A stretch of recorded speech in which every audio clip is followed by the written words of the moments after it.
Hi, we know finding quality pet products can be challenging.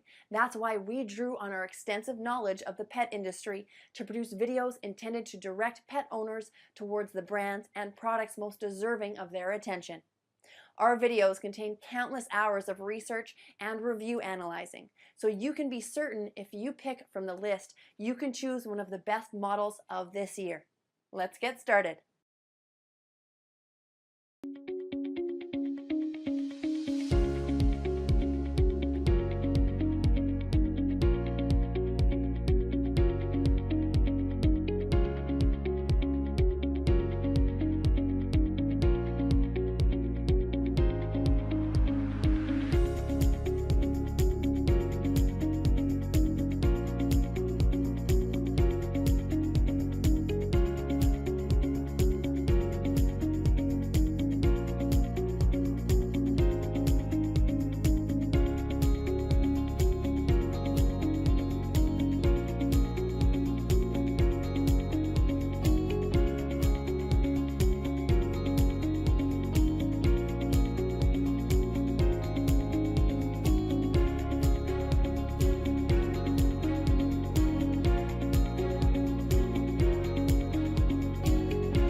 But they just kept doing whatever it was anyways.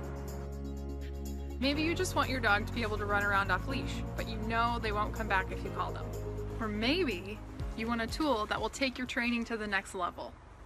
My name is Cheryl Ross, and I'm a professional dog trainer who not only uses e-collar technologies myself, but I train hundreds of my clients to use them as well.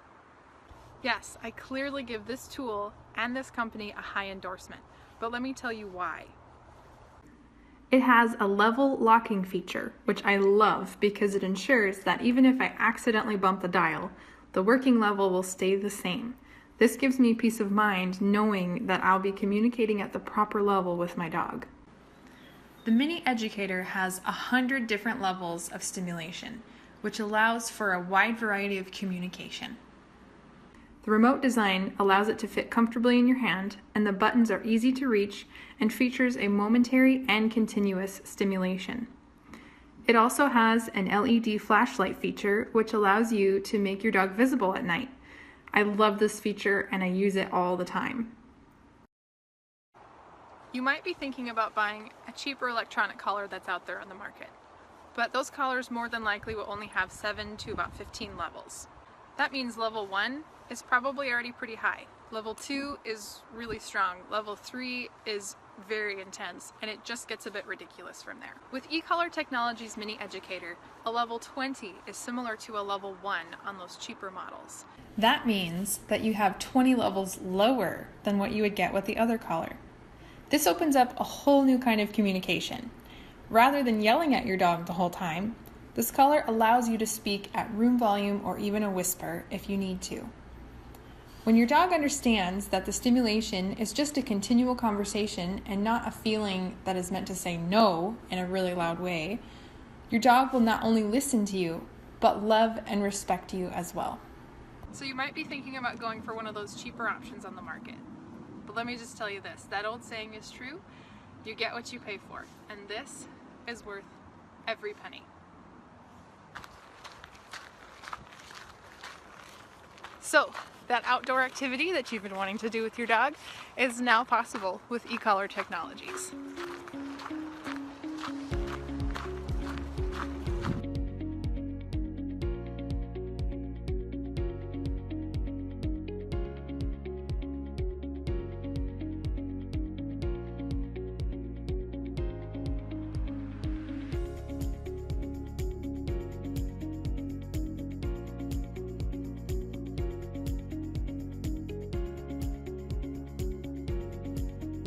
I have a SportDOG Brand. Today we're talking about swapping over from the leash to the e-collar. Now, it's really no big deal. I want you to think of it like this.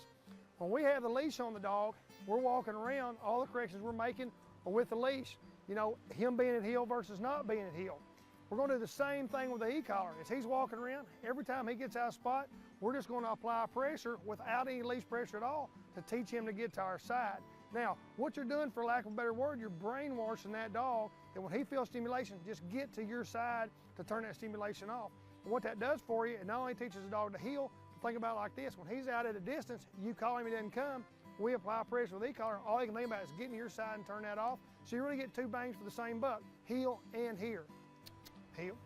From the very beginning, when we're teaching this dog to heel, we're using the leashes to put all the pressure on the dog. When he gets out of spot, we actually put pressure on the dog when he's where he's supposed to be. We have it in a very relaxed position.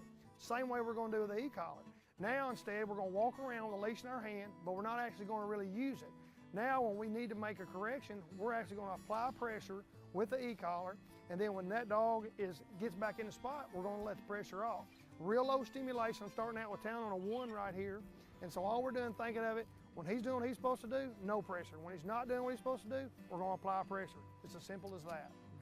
Going from the leash to the e-collar is really not that big a step if you think of it like this. All we're doing is putting pressure on there with a leash to get the dog where we want it to be. Now we're going to swap it over and start putting the negative pressure on him with the e-collar. That makes it easier for the dog and it makes it easier for you, which in turn makes it easier for everybody. That way you and the dog both are having fun.